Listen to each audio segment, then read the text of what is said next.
There is an hour that most people never see. An hour before the noise begins, before the notifications arrive, before the demands of the world stack themselves on the day, and the reactive, defensive, overwhelmed mode of the average human life takes hold. An hour when the streets are quiet and the house is still, and the mind, if it is trained, is at its most powerful. The world's greatest performers know this hour. Athletes, artists, leaders, builders, thinkers, the ones who consistently produce at the highest level of their potential have almost universally discovered a truth that sounds simple and is anything, but the work that determines whether you win does not happen in the visible moment of the game. It happens in the invisible hours before it. The champion athlete does not win in the final seconds of the match. They win in the thousands of pre-dawn training sessions that nobody watched. The entrepreneur does not build the company in the funding announcement. They build it in the years of quiet, grinding, unglamorous work that preceded any recognition. The artist does not create the masterpiece in the celebrated final stroke. They create it in the private hours of practice and failure and study that the audience never sees. Every visible victory is the product of invisible preparation. What you do before the dawn determines what you become after it. But this book is not about waking up early. That is the surface of the truth, not the truth itself. The pre-dawn hour is a metaphor for something deeper and more essential, the state of your mind before the moment of testing arrives. Because here is what separates the people who win from the people who almost win, consistently and across every domain of human endeavor. The people who win have prepared their minds in advance. They have thought through the challenge before it arrives. They have built mental resilience before the pressure tests it. They have established a clear and powerful vision before the obstacles obscure it. They have made their key decisions before the heat of the moment compromises judgment. They win before the dawn because the winning mind is built before the battle begins. The people who almost win, the talented, capable, often brilliant people who consistently fall short of their own potential, are not less gifted. They are less prepared, not in their skills or their knowledge or their technical ability, in their minds, in the thinking that happens beneath the surface of their performance, in the beliefs that govern their decisions, in a mental state they bring to the moment when everything is on the line. A mind that has not been built for winning will produce inconsistency. Brilliance in some moments, collapse in others. Huge effort with frustrating results. Talent that never quite coheres into achievement. Not because the person is insufficient, but because the mind has not been trained. The mind can be trained. That is the premise of this book. Not fixed, not fundamentally altered by genetics or circumstance, but trained deliberately, systematically, with the same rigor and consistency that you would bring to training any other high-performance system. And the training happens in the quiet hours, in the chapter of preparation that precedes the chapter of performance, in the invisible work of building a mind so strong, so clear, so well-constructed that when the test arrives, the outcome is not a matter of hope. It is a matter of consequence. The consequence of everything that was built before the world opened its eyes. The world rewards the performance. The performance rewards the preparation. The preparation rewards the mind. Build the mind first. Over the 12 chapters of this book, we're going to build that mind together. Not in theory, in practice. Not with vague inspiration, with specific, applicable, honest examination of what it actually takes to think like someone who wins before the battle begins. By the time you finish, you will not just understand the winning mind. You will have begun building one. And that, more than any other single thing this book could offer you, is what will change everything. Let the work begin. Chapter 1. The hour that separates winners from everyone else. Every day, two kinds of people wake up. The first kind wakes up to the day. They respond to it. They react to whatever arrives first. The notification, the urgent message, the demand, the news, and they spend their hours moving from one reaction to the next, carried by the current of other people's priorities and the loudest noise of the moment. They are capable people, often talented, often working extremely hard, but they are playing defense from the moment consciousness returns, and they will spend the entire day never quite catching up with a version of themselves that they can only glimpse in the gaps between demands. The second kind wakes up to themselves. They create the day before the day creates them. They have a moment, sometimes 5 minutes, sometimes an hour, of sovereignty over their own mind before the external world asserts its claims. In that moment, they think. They set the direction. They prime their mind for the challenges ahead. They build the mental foundation on which the rest of the day will stand. These two kinds of people are not separated by talent. They are separated by a single discipline. The discipline of owning the first hour or the first moment before anything else does. The person who sets the tone of their own mind before the world does is already winning. Every day, without exception. Why the first hour is everything. There is hard neuroscience behind the importance of the earliest moments of the day. When you wake, your brain transitions from the theta wave state of sleep, a deeply receptive, highly suggestible state, into the alpha and beta states of waking consciousness. During the transition, your mind is extraordinarily impressionable. Whatever you feed it first is absorbed with disproportionate influence. Feed it anxiety, the doom scroll, the overnight messages, the unread inbox, and you prime your nervous system for reactivity. Your cortisol is already elevated from the natural wake cycle. Add the cortisol spike of perceived threat or urgency, and you have created, in the first minutes of the day, a neurological environment of stress and defense. From that state, deep work is hard. Creative thinking is compromised. Strategic decision-making is reduced. You're operating in survival mode before breakfast. Feed it intention, a clear thought, a focused purpose, a moment of deliberate mental framing, and you create a different neurological environment entirely. Calm, focused, purposeful. The prefrontal cortex, the seat of strategic thinking, long-term planning, and emotional regulation, is online and engaged. You're not reacting to the day. You are leading it. This is not minor. The difference between a day begun in reactive cortisol and a day begun in intentional calm compounds over hours. The quality of decisions made, the depth of focus achieved, the resilience with which setbacks are met, all of these are measurably better when the first hour belongs to the mind rather than the world. What champions do before dawn?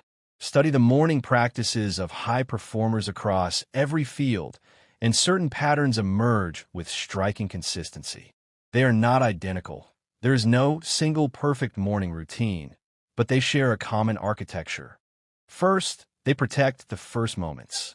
Before any external input, before the phone, the news, the messages, the demands of others, they spend time with their own mind. Some in meditation or prayer, some in journaling, some simply in stillness. But the common element is a period of interior priority. The mind is attended to before the world is attended to. Second, they move the body. The connection between physical movement and mental performance is one of the most robustly established findings in neuroscience.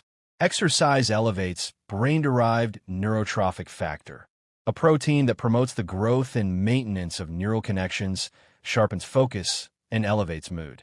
It clears the residue of sleep, raises body temperature to optimal alertness levels, and signals to the entire system that the day has begun. Champions across every discipline move early. This is not coincidence. Third, they prime their vision.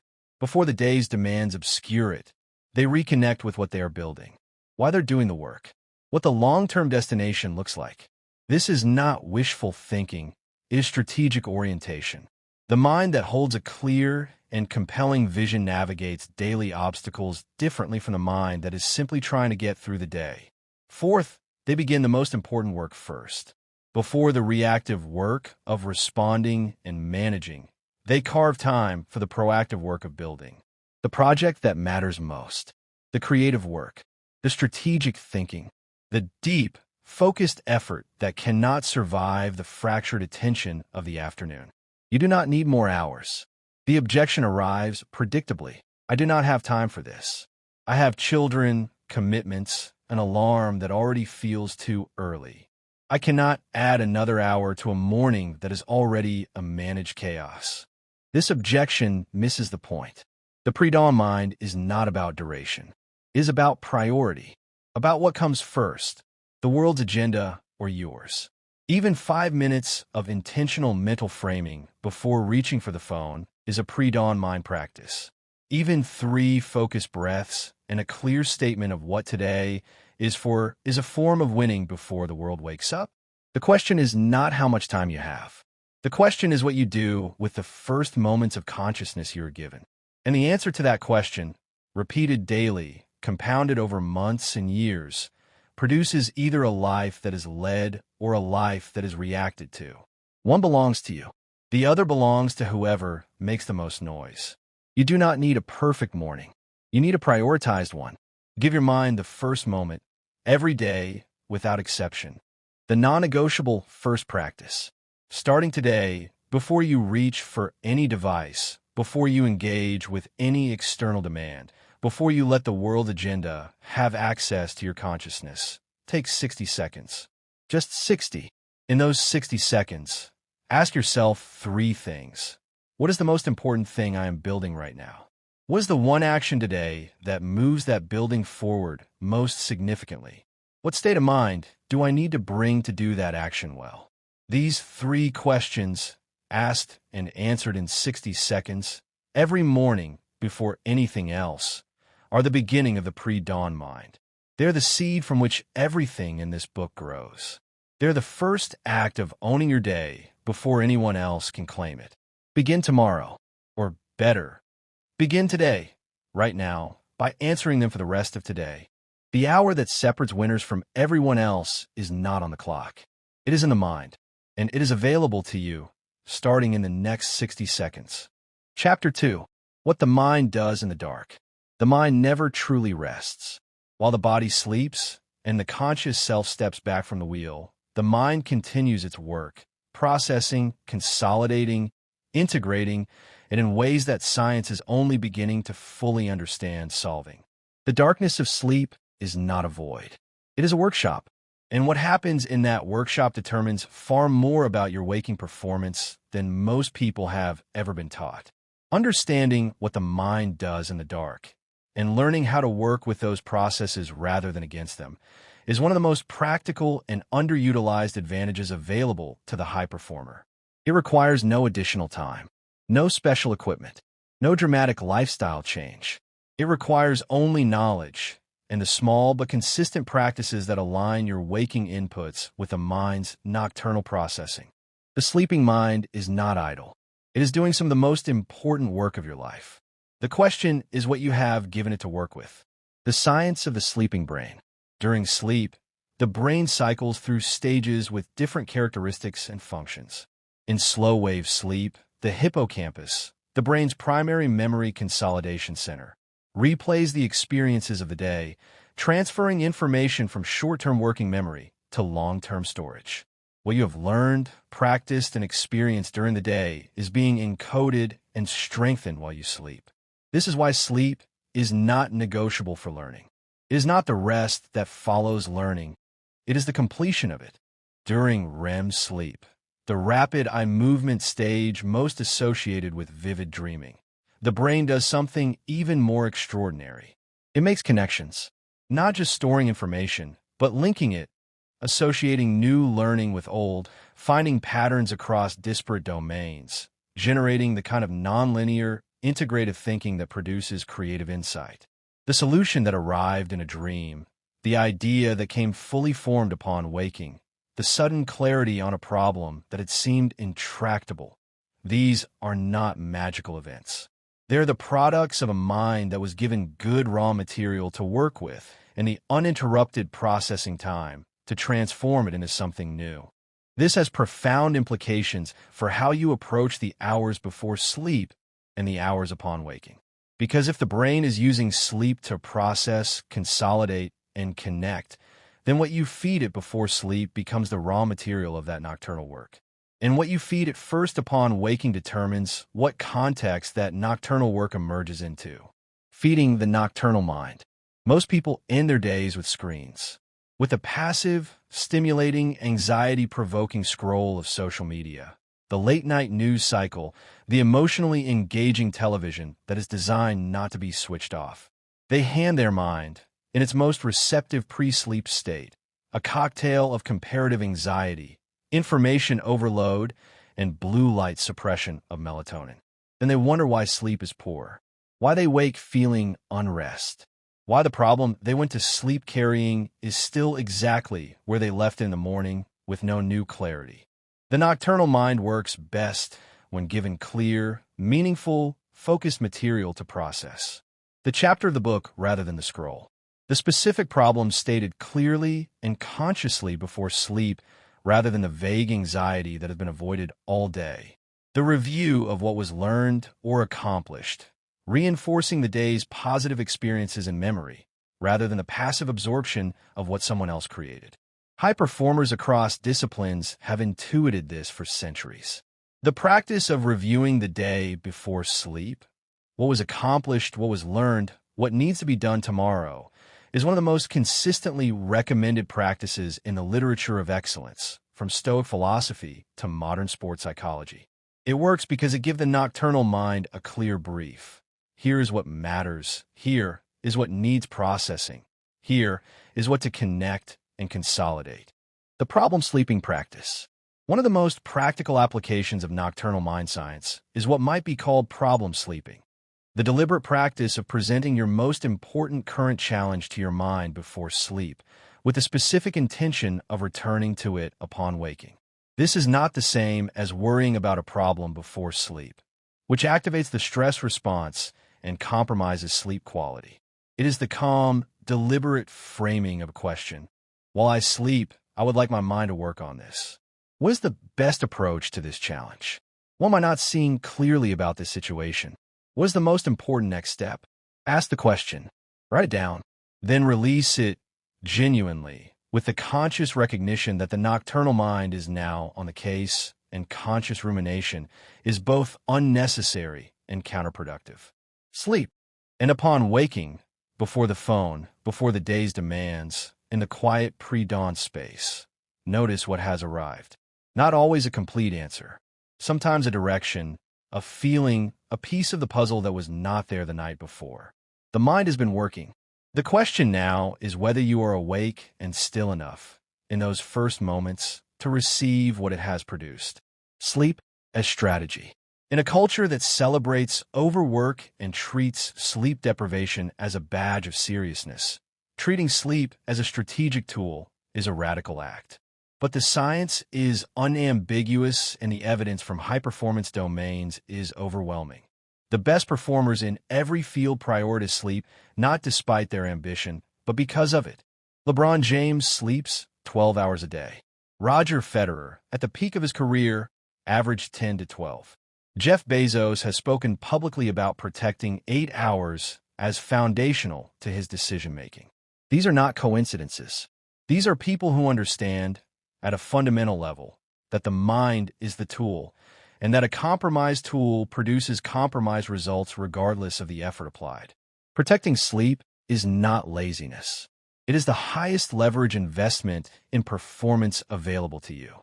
Every hour of sleep you consistently sacrifice is borrowed against the quality of the mind that is supposed to be winning before dawn. Sleep is not the enemy of ambition. Sleeplessness is. The mind that wins before dawn is a rested mind. What to do with what the dark produces? The insight that arrives upon waking is one of the most valuable and most consistently wasted resources in human life. The thought that comes in the shower, the clarity that exists in the first moments of consciousness, the creative connection that appears between sleep and full wakefulness. These are nocturnal mind products delivered to you in the morning. They are also extraordinarily fragile. The demands of the waking world, once allowed in, scatter them almost instantly. The phone that is checked first destroys in seconds what the sleeping mind spent hours producing. Capture it. Before anything else, before coffee, before devices, before speaking to anyone. Capture what arrived in the night. A notebook by the bed is not a quaint habit. It is a high-performance tool that sits at the intersection of neuroscience and practical output. Write down the thought. Write down the dream fragment that contained the metaphor you needed. Write down the solution that arrived half-formed and will be gone in 3 minutes if not recorded. The mind that wins before dawn does not just produce in the dark. It captures what the dark produced and brings it into the light of a day that is already, before anyone else is awake, further ahead than it was yesterday. Chapter 3. The war that is won before it is fought. Sun Tzu wrote it more than 2,000 years ago in one of the most studied texts on strategy in human history. Every battle is won before it is fought. He was not speaking metaphorically. He was describing the fundamental principle of military strategy, that the outcome of any conflict is determined primarily by the preparation that precedes it, not the performance in the moment of it. The same principle applied to the modern human life is perhaps the most important strategic insight you can absorb. Every significant challenge you face, every high-stakes presentation, every difficult negotiation, every competitive endeavor, every moment when everything is on the line has an outcome that is substantially determined before the moment arrives. Determined by the quality of your preparation, the state of your mind, the clarity of your thinking, and the decisions you have made in advance about how you will respond when the pressure comes. The person who walks into the test, having studied, is not the same person as the one who walks in hoping for the best. The athlete who has visualized the game in detail is not mentally in the same place as the one who shows up and figures it out. The leader who has thought through the crisis scenario is not making decisions under pressure the same way as the one encountering it for the first time in real time. The outcome of every battle is written in the preparation room. What you do before the test determines what you're capable of during it. Preparation as a mental practice. Most people understand preparation as a physical or technical practice. You prepare by studying the material, practicing the skill, rehearsing the presentation. That kind of preparation matters enormously. But it is incomplete without its counterpart, mental preparation. The deliberate, structured practice of readying the mind, not just the knowledge base for the challenge ahead. Mental preparation is what turns technical readiness into performance readiness. A surgeon can know every step of a complex procedure perfectly and still be compromised by anxiety, distraction, or emotional turbulence in the operating room. A salesperson can know their product inside out and still collapse when the important client pushes back. A student can have studied the material thoroughly and still blank under exam pressure. In each case, the problem is not knowledge. It is mental state. And mental state, unlike knowledge, can be deliberately prepared, can be practiced, built, and arrived at with intention rather than hoped for, and then scrambled toward when the moment demands it. The pre-mortem, winning by anticipating failure. One of the most powerful mental preparation techniques, used extensively in military planning, elite sports, and high-stakes corporate decision-making, is the pre-mortem. Unlike the post-mortem, which examines what went wrong after failure has already occurred, the pre-mortem asks the question before the event. What could go wrong, and what will I do when it does? The pre-mortem works because the human mind under pressure defaults to the responses it has already practiced. If the only version of the event you have mentally rehearsed is the smooth, successful version, then when something disrupts that smoothness, as something almost always does, your mind has no prepared response. It improvises. Under pressure, improvisation is expensive. But if you have sat with the challenge beforehand and asked, what is most likely to go wrong here? What is the worst case? How will I respond if that happens? Then when the disruption comes, your mind recognizes it.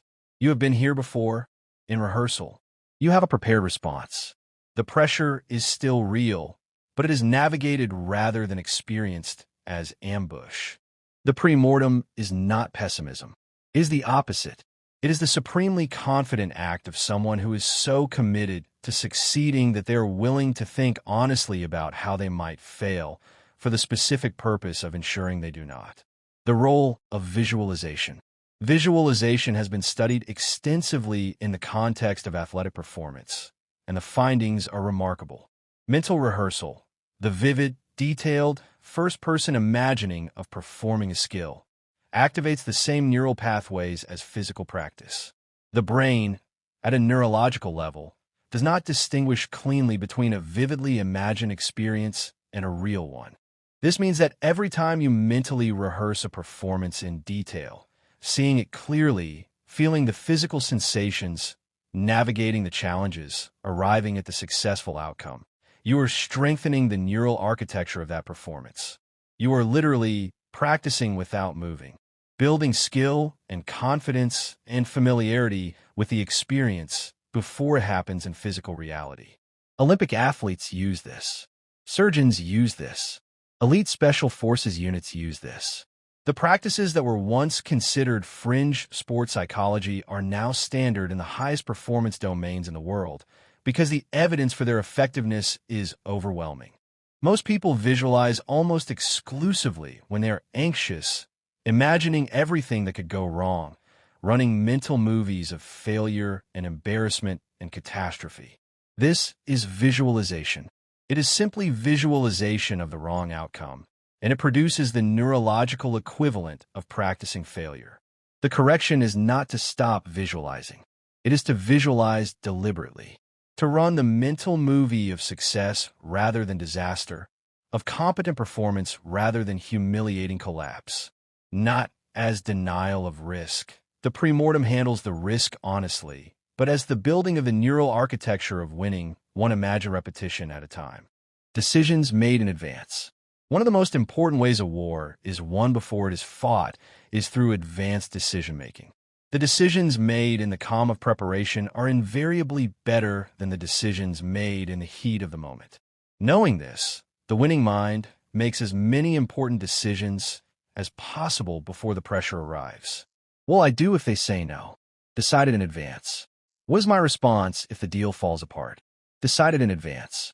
How will I handle it if I fail this attempt and need to try again? Decided in advance. What is the line I will not cross regardless of pressure?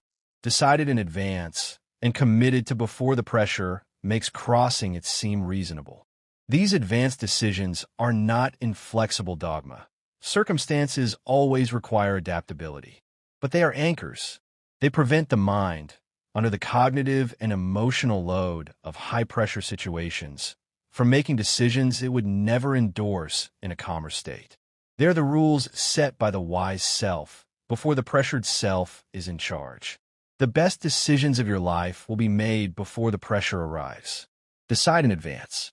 Decide from strength. Chapter 5. The discipline of thinking before you feel. Emotions are not the enemy of excellent performance. They are essential to it. The passion, the hunger, the love of the work, the fierce desire to win. These are emotional states, and they are among the most powerful performance drivers available to the human being. A purely robotic, emotion-free approach to performance is not the goal. It is not even possible. But there is a distinction that the winning mind has learned to make with precision, a distinction that the struggling mind almost never makes, and that costs it enormously in the critical moments. The distinction between useful emotions, which fuel and direct performance, and reactive emotions, which hijack and compromise it. Useful emotions, passion, determination, love of the craft, competitive fire, the exhilaration of challenge. These are emotions that, when properly channeled, amplify performance. They are the emotional fuel of the champion. Reactive emotions, the rage that destroys composure, the panic that narrows thinking, the despair that collapses effort, the resentment that drains energy from the work and redirects it toward grievance. These are emotions that, when unmanaged, do not just fail to help, they actively undermine the very thing you are trying to accomplish. Champions do not eliminate their emotions. They manage them. They decide which emotions are allowed to direct performance and which are not. The space between stimulus and response. Viktor Frankl, writing from the extreme crucible of Holocaust survival, articulated one of the most important psychological principles ever stated. Between stimulus and response, there is a space. In that space lies the power to choose the response. And in that choice lies growth and freedom. That space, that pause between what happens and what you do about it, is the territory of the winning mind. It is where emotion is processed before it becomes action, where the reactive impulse is intercepted before it produces a consequence that cannot be undone, where the discipline of thinking before feeling is exercised. For most people, that space is almost non-existent. The stimulus arrives, and the response follows so rapidly that it feels automatic, inevitable, unchosen. The email arrives, and the defensive reply goes out before the emotional spike has even fully registered. The criticism lands, and the defensive counterattack fires before the content of the criticism has been honestly evaluated. The setback occurs, and the spiral of despair begins before the mind has had a chance to assess what actually happened and what an appropriate response would be.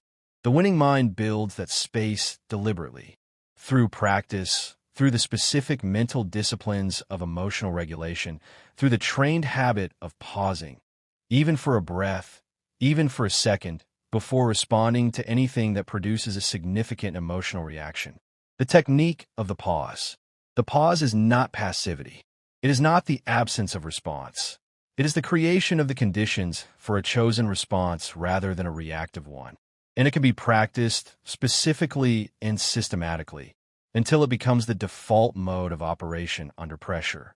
The practice is simple. When you notice an emotional spike, the anger, the panic, the despair, the defensive impulse, you insert a physical pause before taking any action. The pause can be a breath, a slow, deliberate inhale that activates the parasympathetic nervous system and physiologically reduces the stress response. It can be a physical movement away from the situation, a walk, a step back, a moment out of the room. It can be a mental label. I am feeling defensive right now. I am experiencing panic. I notice anger. The labeling of emotion, the specific naming of what you are feeling, has a remarkable neurological effect. It activates the prefrontal cortex, the thinking brain, and simultaneously reduces activity in the amygdala, the brain's threat detection center. By naming the emotion, you are literally shifting the neurological locus of processing from the reactive brain to the thinking brain. You are creating the conditions in which a chosen, intelligent response becomes possible. Emotional discipline in competitive environments. The importance of thinking before feeling is greatest in competitive environments, where the pressure is highest, where the opponents are skilled at exploiting emotional reactivity, and where the consequences of a reactive response can be immediate and significant. Watch elite athletes in high-pressure moments. The ones who consistently perform best under pressure are not the most emotionally expressive. They're the most emotionally controlled. They make mistakes and return to the next play without visible self-recrimination that derails concentration. They face adversity and respond with adjustments rather than complaints. They receive referee decisions, opponent provocations, and crowd noise as inputs to process, not emotional triggers to react to. This control is not suppression. Suppressing emotion is counterproductive. The suppressed emotion does not disappear. It accumulates and eventually erupts in ways that are far more damaging than the original reactive response would have been. The emotional control of the elite performer is not suppression. It is the trained ability to feel the emotion fully without being directed by it, to acknowledge the anger without acting on it, to feel the panic without letting it narrow the thinking, to experience the despair without surrendering to it. Building emotional resilience. Emotional resilience, the capacity to encounter strong emotional experiences without being destabilized by them, is not an innate trait. It is built through exposure and recovery, through the accumulation of experiences of feeling strongly and continuing to function, of being hit emotionally and getting back up, of navigating the full spectrum of human feeling without letting any of it permanently compromise the direction of travel. Every time you feel the panic and continue anyway, you build resilience. Every time you process the criticism without collapsing under it, you build resilience. Every time you feel the rage and choose a measured response instead of a reactive one, you build resilience. The muscle strengthens through use. The capacity expands through exercise. The person who has spent years running from difficult emotional experiences has a different emotional resilience than the person who has spent the same years walking toward them with curiosity and equanimity. The running produces avoidance and fragility. The walking produces the kind of emotional strength that can contain any feeling without being destroyed by any of it. Emotional resilience is not the absence of feeling. It is the capacity to feel everything and be diminished by nothing. Chapter 6. Vision. Seeing what does not yet exist. Before every remarkable thing that has ever been built, there was a person who could see it when it did not yet exist. Not in the physical world, not in any form that others could point to or verify or agree upon. In the mind, in the imagination of someone who had looked at what was and seen clearly and compellingly what could be. Vision is not dreaming.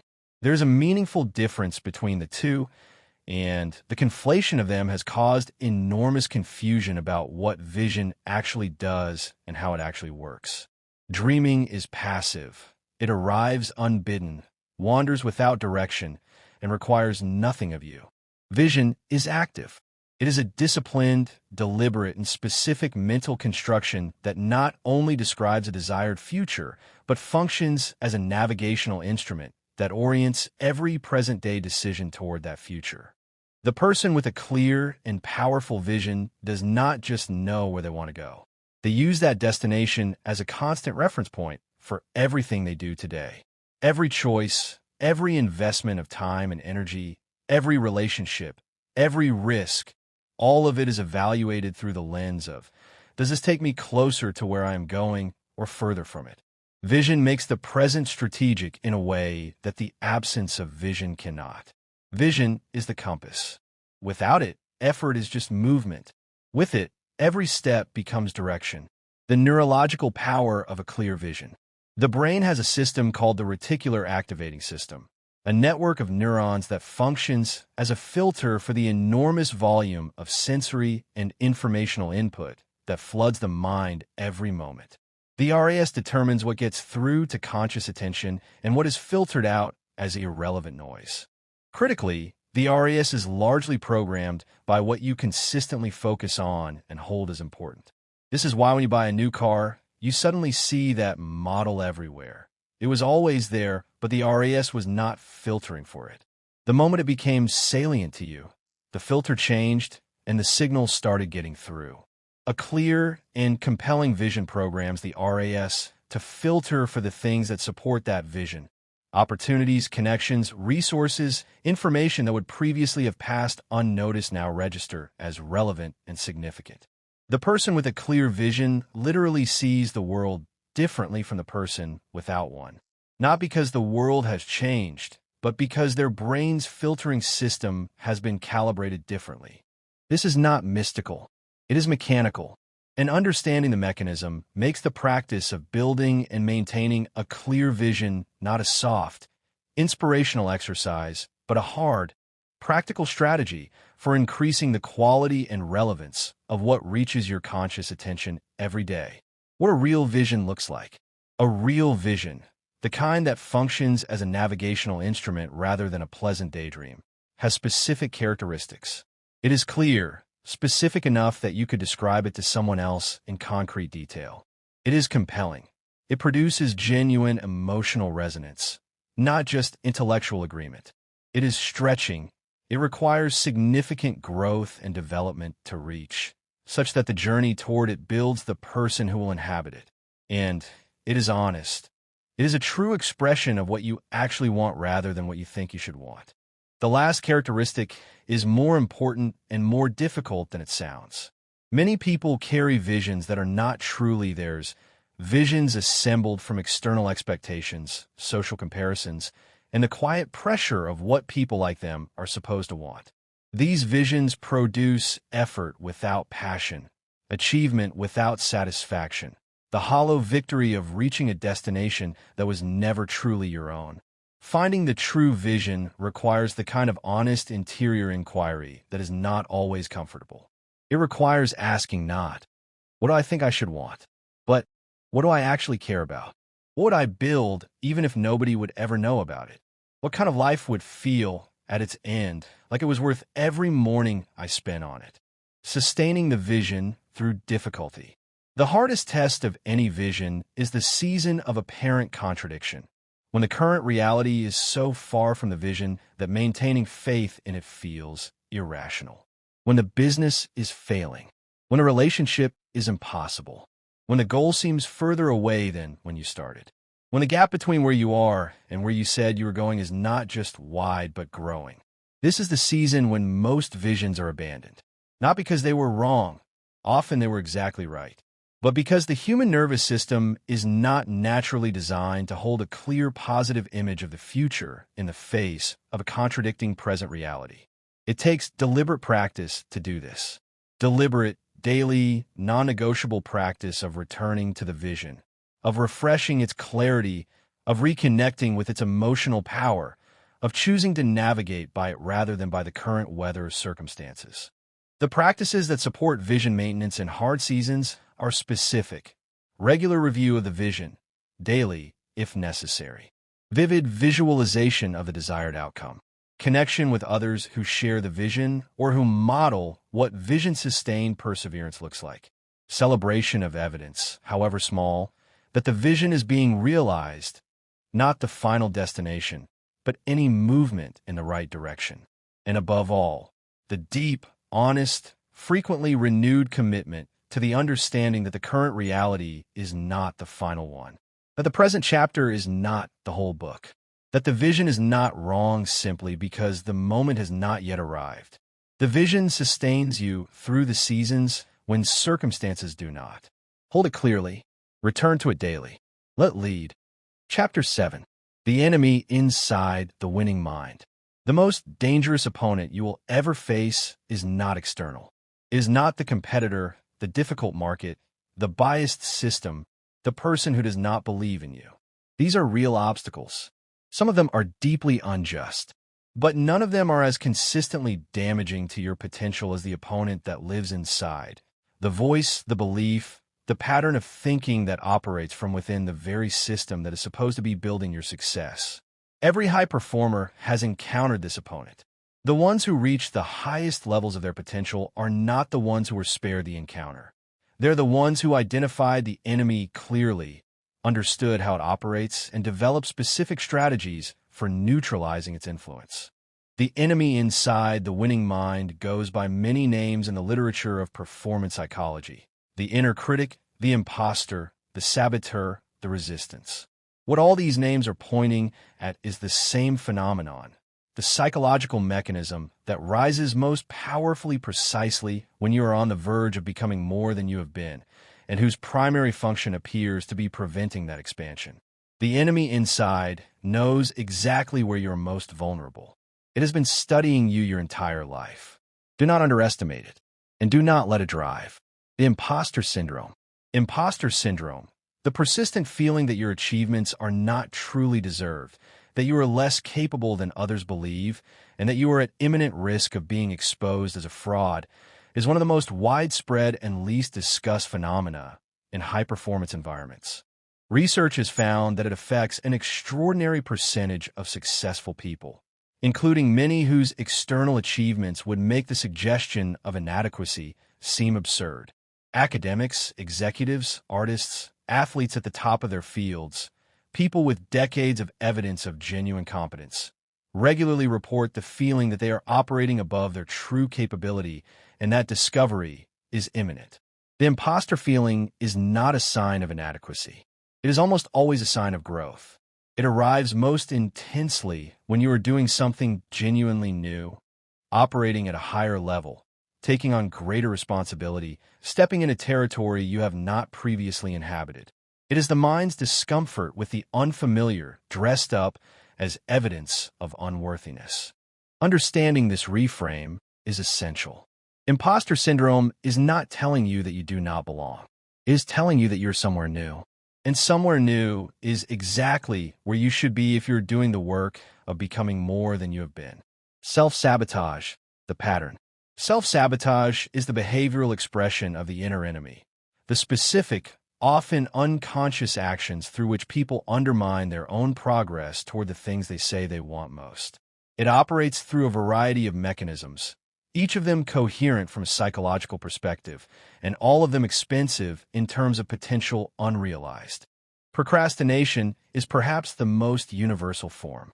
The delay, the distraction, the sudden discovery of other urgent things when the important work is waiting.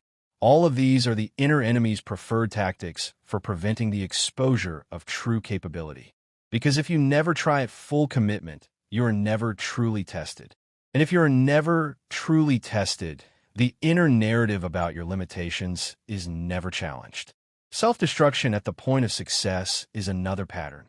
The relationship that implodes just as it becomes genuinely intimate, the business that collapses just as it starts to grow, the opportunity that is allowed to slip away at the precise moment it becomes real.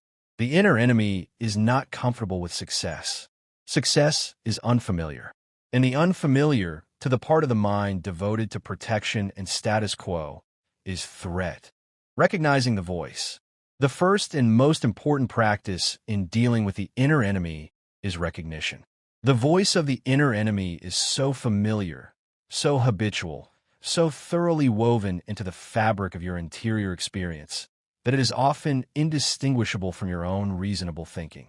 It sounds like realism, like appropriate humility, like the sensible evaluation of your own limitations. It is not. And the key to distinguishing it from genuine self-reflection is one question.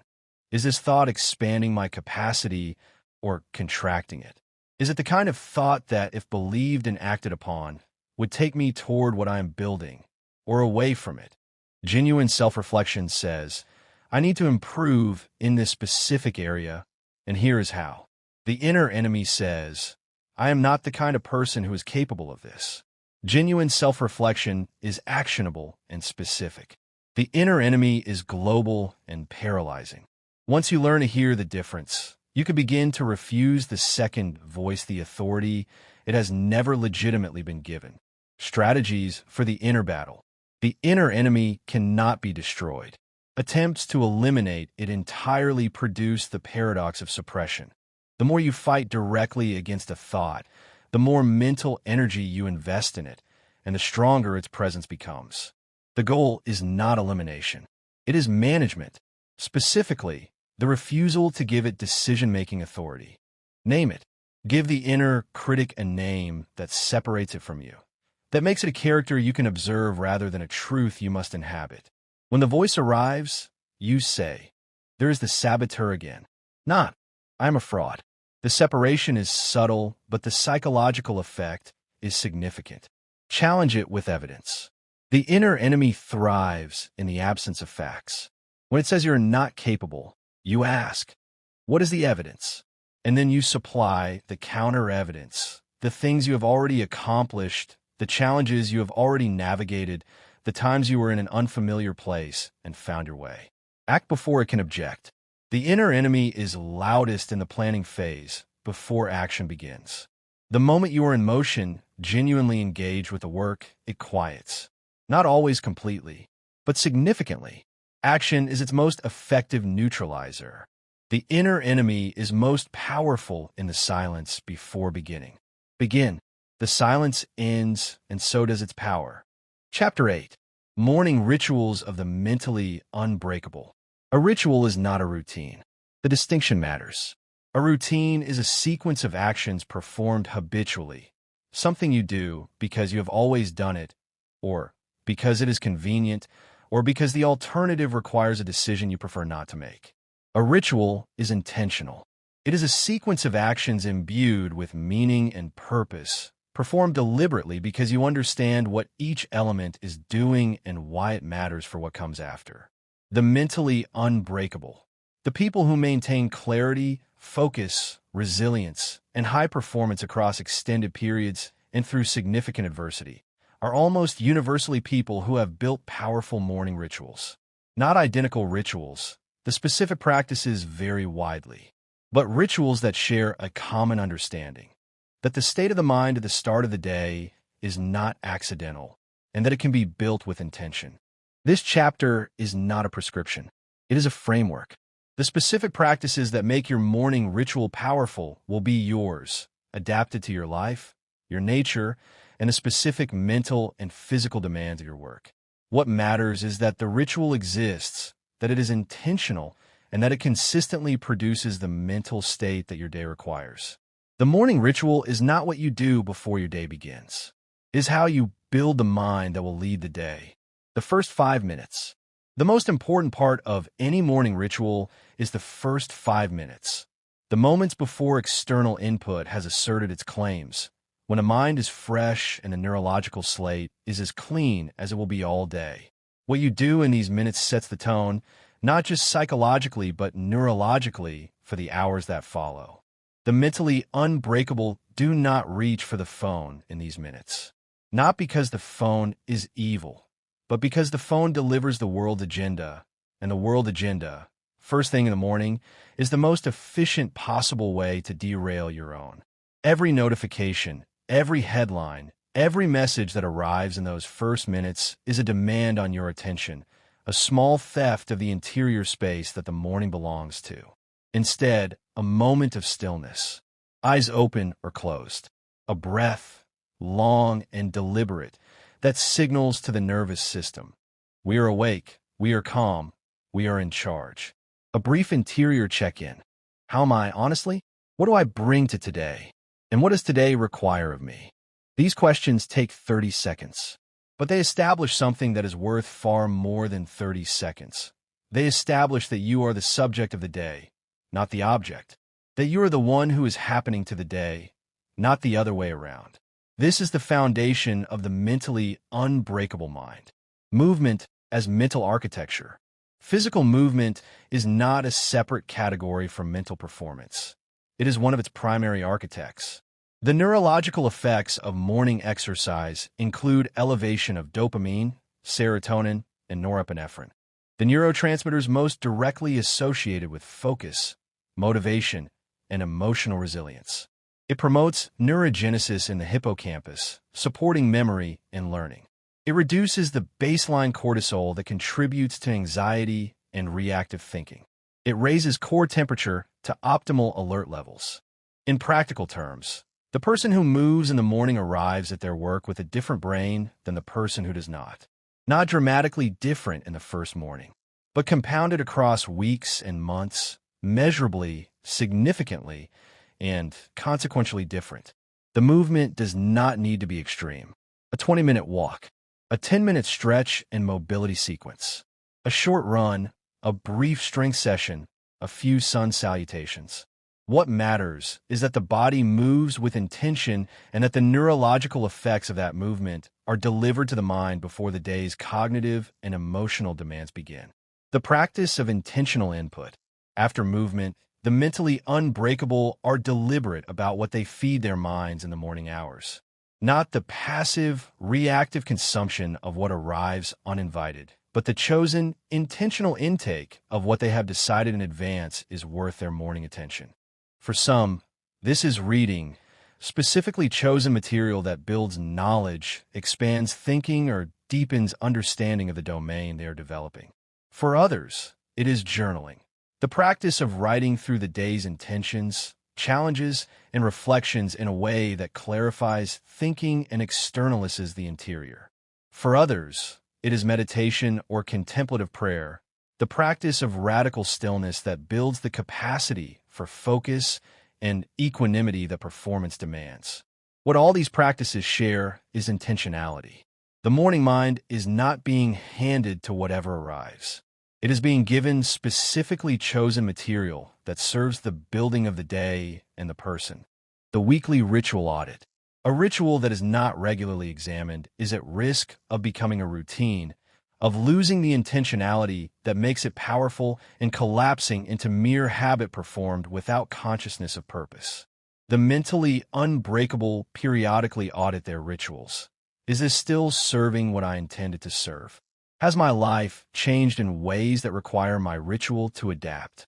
Am I going through the motions, or am I genuinely building the mind with every practice? The ritual is not the goal. The mental state it produces is the goal. If the ritual is no longer producing that state, it must be adjusted. This is not failure. It is the intelligent management of a living system. The morning ritual is the most important meeting of your day. Attend it fully. Bring your best attention. It determines everything that follows. Chapter 9. Pressure, Pain, and the Making of Greatness. Nobody chooses pressure. Nobody wakes up in the morning and thinks, "Today I would like to be under enormous strain, to have everything I have built be tested, to face the real possibility of failure in something that matters enormously to me." Pressure arrives uninvited, often inconveniently, frequently at the moments when you feel least equipped to handle it. And yet, there is not a single person of genuine greatness in the history of human achievement who did not face significant pressure and significant pain as part of the making of what they became. Not one. The difficulty is not incidental to the greatness. It is constitutive of it. The pressure did not happen alongside the building of the champion. The pressure was the primary tool with which the champion was built. This is not a comforting idea. It would be more comforting to believe that the great lives were characterized primarily by gifts and good fortune, by smooth trajectories and well-timed opportunities. But the evidence, examined honestly, does not support that belief. The great lives were characterized by extraordinary endurance of difficulty, and by the specific relationship to that difficulty that transformed it from a test of survival into a forge of greatness. Pressure does not reveal character. It reveals the character that was already being built. Build it in advance. The physiology of pressure. Pressure activates the stress response, the cascade of neurological and hormonal events that prepares the body and mind for a perceived threat. Cortisol and adrenaline flood the system. Heart rate increases. Blood flow shifts from the prefrontal cortex, the thinking brain, toward the motor systems and the amygdala, the threat detection and reaction centers. The body becomes primed for fight or flight. This response is not always a problem. Moderate activation of the stress response sharpens focus, increases alertness, and produces the heightened engagement that athletes call being in the zone and that performers experience as the productive edge of performance anxiety. Some pressure is fuel, but at higher intensities, the same response compromises exactly the capacities that high performance demands: strategic thinking, creative problem solving, emotional regulation, and fine motor control. The mind narrows. Options that would be visible in a calmer state become invisible. Reactions become faster and less considered. The very faculties that distinguish excellent performance from panic-driven performance are the ones that pressure, at its most intense, most aggressively attacks. Managing pressure, therefore, is not just a psychological skill. It is a neurological one.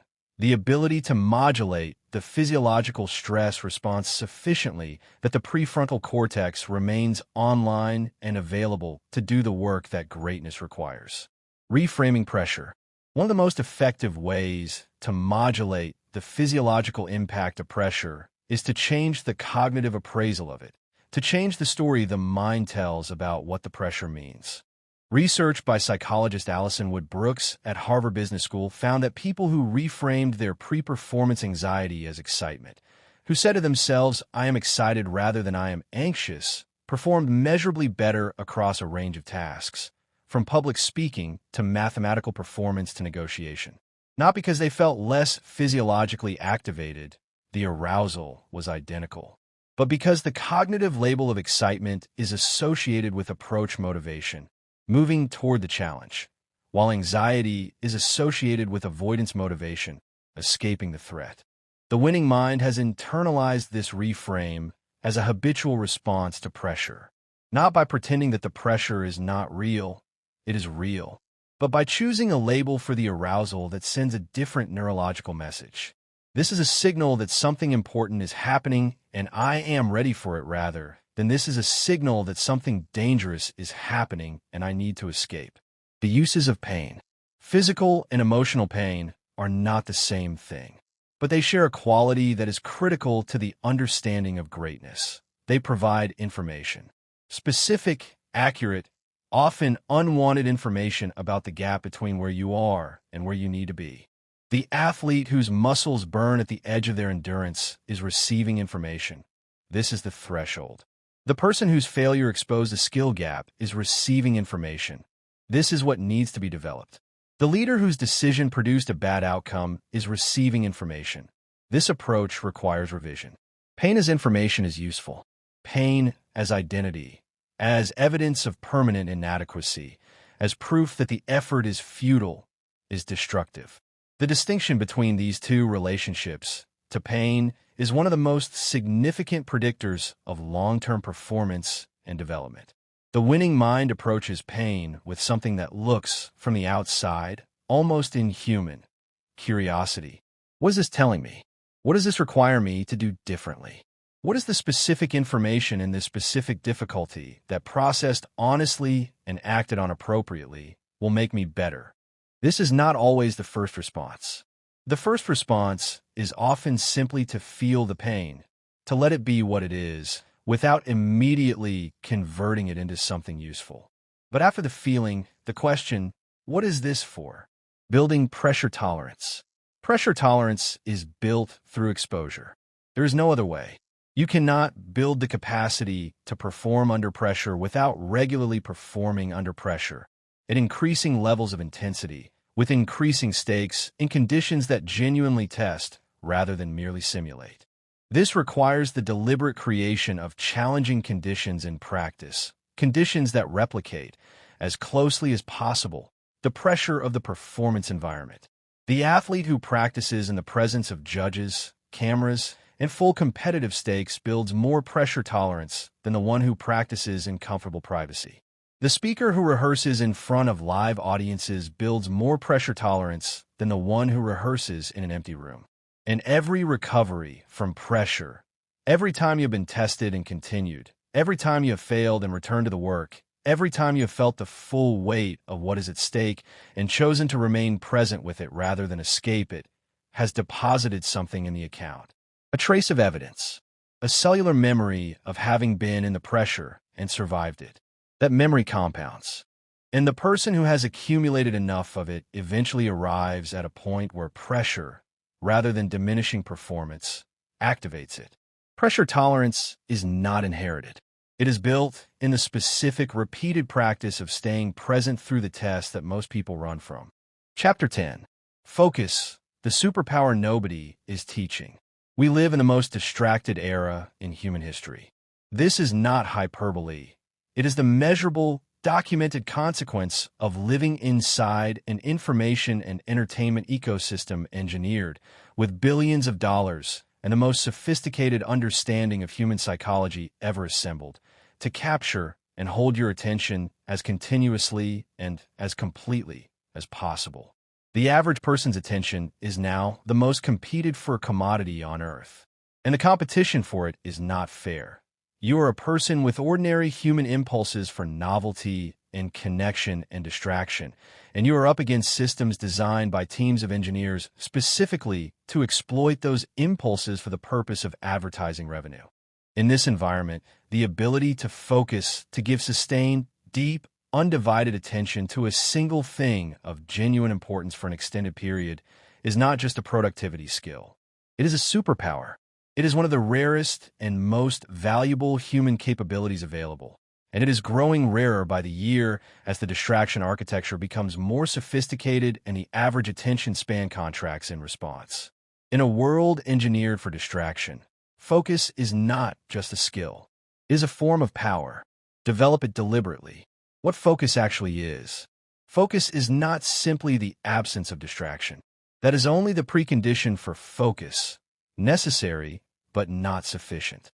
Focus is the positive state of deep engagement with a single object of attention, a problem, a creative challenge, a skill and development, at a level of intensity that produces the quality of cognitive and creative output that shallow, fragmented attention cannot. Cal Newport, in his essential work on this subject, calls this state deep work, the professional activity performed in a state of distraction-free concentration that pushes cognitive capabilities to their limit, creating new value, improving skills, and producing results that are hard to replicate. Deep work is what separates the people who produce work of genuine quality and significance from the people who are always busy but never quite building anything that lasts. The research on peak cognitive performance consistently finds that the best thinking, the most creative, most insightful, most genuinely excellent cognitive output happens in extended periods of uninterrupted focus, not in multitasking, not in the fractured, interrupt-driven mode that characterizes most modern work. In depth, in the state that requires sustained, protected, defended concentration. The cost of context switching. Every time your attention shifts from one thing to another, every switch between tasks, every interruption, every notification that pulls your focus from what you're doing to something else, there's a cognitive cost. Researchers call this attention residue, the portion of your attention that remains partially on the previous task even after you have nominally switched to the next one. The cost is not small. Studies consistently find that it takes an average of 23 minutes to return to a state of deep focus after an interruption, which means that in a working day punctuated by regular interruptions, notifications, messages, colleague requests, the self-interruption of checking the phone, you may never reach deep focus at all. You may spend the entire day in the shallows of your cognitive capability while doing enormous amounts of activity. Activity is not the same as progress. Busyness is not the same as building. The person who spends 8 hours in shallow, reactive, fragmented work produces far less in quality, in innovation, in genuine value than the person who spends 4 hours in deep, protected, fully focused engagement with the work that matters most. Building the focus muscle. Focus is a muscle. It is built through consistent practice at progressively challenging levels of concentration. And like any muscle, it atrophies when not used and strengthens when exercised. The person who has spent years in a high-distraction environment, constant notifications, fractured attention, the habit of switching frequently and restlessly between stimuli, has a focus muscle that has been consistently trained toward breadth and away from depth. Rebuilding it requires deliberate, consistent practice that will initially feel uncomfortable because it runs against the established neural pathways of distraction. Start with time blocks of protected focus, periods during which all distractions are eliminated and the full power of your attention is brought to a single, important task. These blocks need not be long to begin with. 25 minutes of genuine, phone-free, notification-free, single-task focus is a meaningful practice, especially if the habit has been absent. Extend the blocks as the muscle strengthens. Move toward 90-minute focus sessions, which research suggests represent the natural cycle of high cognitive performance before a rest interval is required. Defending your focus. Building focus requires not just the practice of concentrating, but the active defense of the conditions that make concentration possible.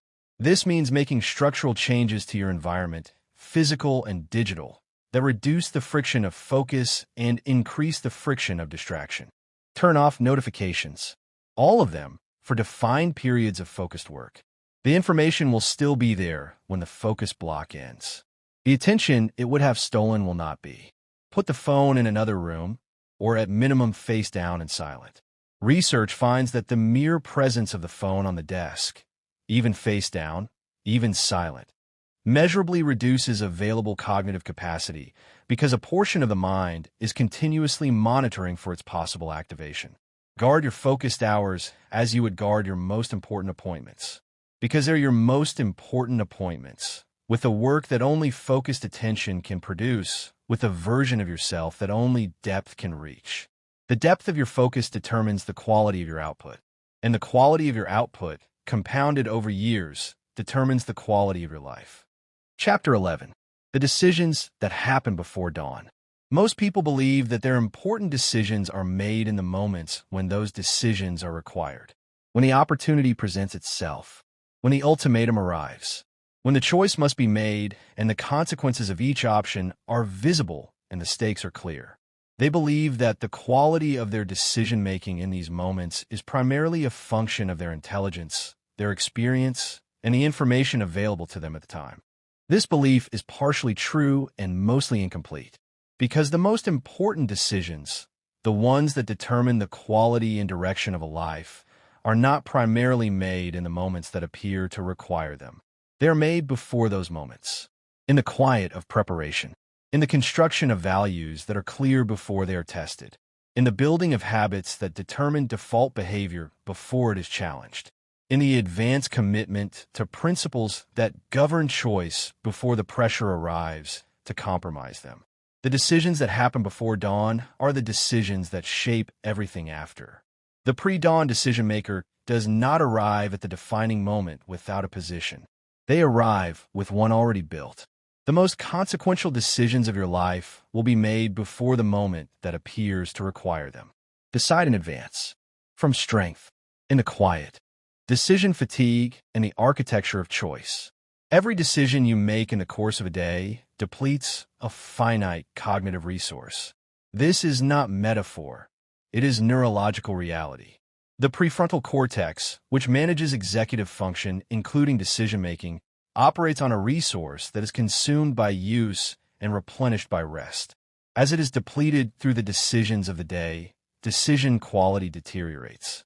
Later decisions are more likely to be impulsive, more susceptible to default options, less likely to reflect genuine deliberation and the person's true values. This phenomenon, called decision fatigue, is one of the most practically important findings in behavioral economics and psychology, and one of the least known among the general population. It explains why grocery shopping on an empty stomach in the evening produces different purchases than shopping after a meal in the morning. Why important negotiations are better scheduled for the morning than the afternoon.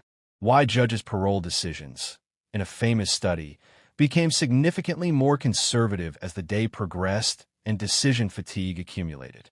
The winning mind manages decision fatigue strategically. It reserves the highest quality decision-making capacity, the freshest, most resourced prefrontal cortex for the decisions that matter most. And it reduces the cognitive cost of lower-stakes daily decisions by automating them through systems, habits, and predetermined protocols that remove the decision from the moment it occurs. Values-based decision-making. The most powerful decision-making system available to a human being is not a framework or a model or a set of analytical tools. It is a clear hierarchy of values, a small number of deeply held, honestly examined, genuinely believed principles that function as the supreme court of every significant choice. When values are clear, decisions become significantly simpler. Not easy. Simplicity and ease are different things. But the question changes. Instead of, what is the optimal choice in this situation, given all the variables and uncertainties and possible consequences? Which is a question of almost infinite complexity. The question becomes, which of these options is most aligned with what I genuinely believe matters most? That is a question that values can answer. Values-based decision-making also produces a specific and valuable byproduct: consistency. The person whose decisions flow from a stable set of values makes choices that are coherent across time and context. They are not one person in professional situations and another in personal ones. Not one person when observed and another when private. Not one person when the stakes are low and another when they are high. The consistency produced by value clarity is one of the most powerful foundations of the kind of trust and reputation that opens extraordinary opportunities. The pre-dawn decision practice. Every day, before the day's decisions arrive, the winning mind takes a moment to orient toward the values that will govern them. Not a long process. A few minutes of deliberate reflection on what matters most and what today's choices are most likely to test. This pre-dawn decision practice might look like a review of the key value that has been most tested recently, with a deliberate recommitment to it. A brief consideration of the situations today that are most likely to produce decision pressure, where the temptation to compromise, to take the easy path, to choose the comfortable option over the right one will be highest. And a pre-decision about how those situations will be handled, what the response will be before the pressure arrives to complicate it. This is not overthinking. It is the specific, high-leverage practice of deciding from strength before the moment demands it. And the person who arrives at the defining moment with a pre-decision, who is already, in the quiet of the morning, committed to a course of action, is in a categorically different position than the one who is figuring it out for the first time in the heat of the test. Decide your values before you need them. Commit to them before they are tested. Live them before the world checks whether you do. Chapter 12. Becoming the Mind That Always Wins. Everything in this book has been pointing at a single destination, not an endpoint, a destination that is also a beginning, a place you arrive at only to find that the journey continues and the work deepens and the horizon recedes further even as the view becomes more extraordinary. That destination is the mind that always wins, not the mind that wins every external contest. No mind does that. Not the mind that never experiences failure, never faces defeat, never walks through seasons of doubt and difficulty and genuine suffering. Every mind does that given enough life. The mind that always wins is the one that wins the interior game, the one that consistently returns to direction after deviation, to focus after distraction, to courage after fear, to growth after failure, to clarity after confusion. The one that cannot be permanently broken by anything that happens externally, because the foundation it is built on is internal and has been constructed with sufficient depth and care to hold. The mind that always wins is not the mind that is never beaten. It is the mind that refuses to be permanently beaten by anything, ever. The characteristics of the winning mind. Across the 12 chapters of this book, we have built the architecture of the winning mind piece by piece. Let's now see it whole.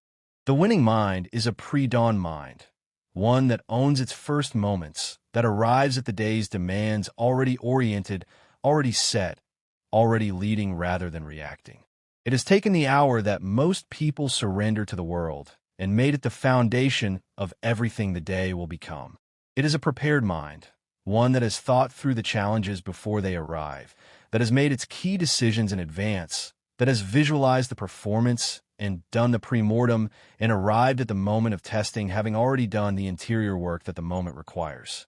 It is a disciplined mind, one that has built deliberate practice as a way of life, that knows the difference between working and practicing, that has embraced the long game and the compound curve with enough patience to stay in the work through the invisible phases when nothing seems to be happening.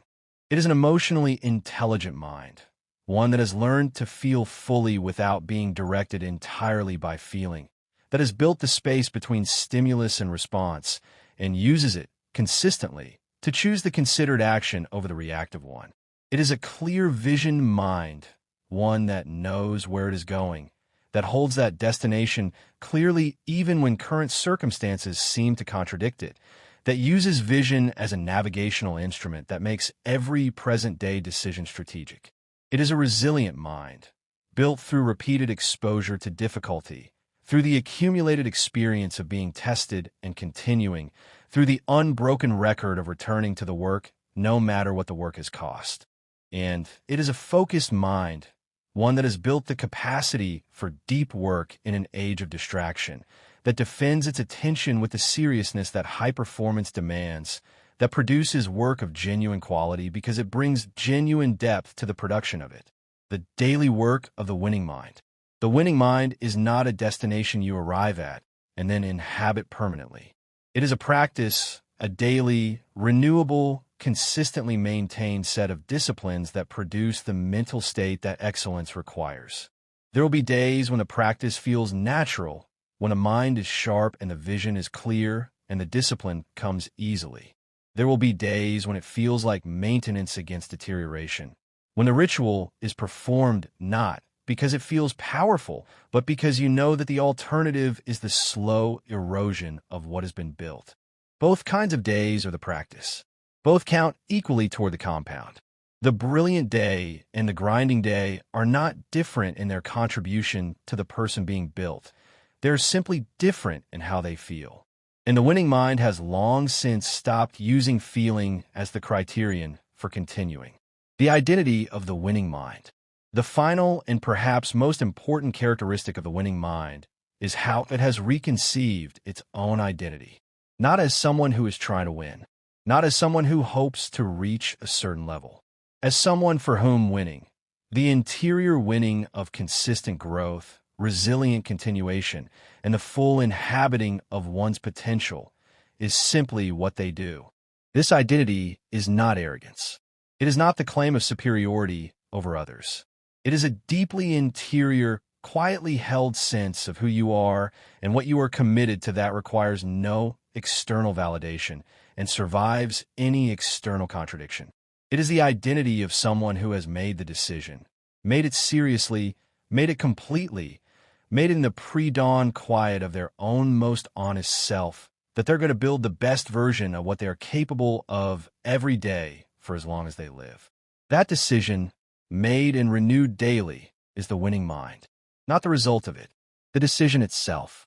Make it today, in this moment, in the pre-dawn quiet of whatever hour you are reading this.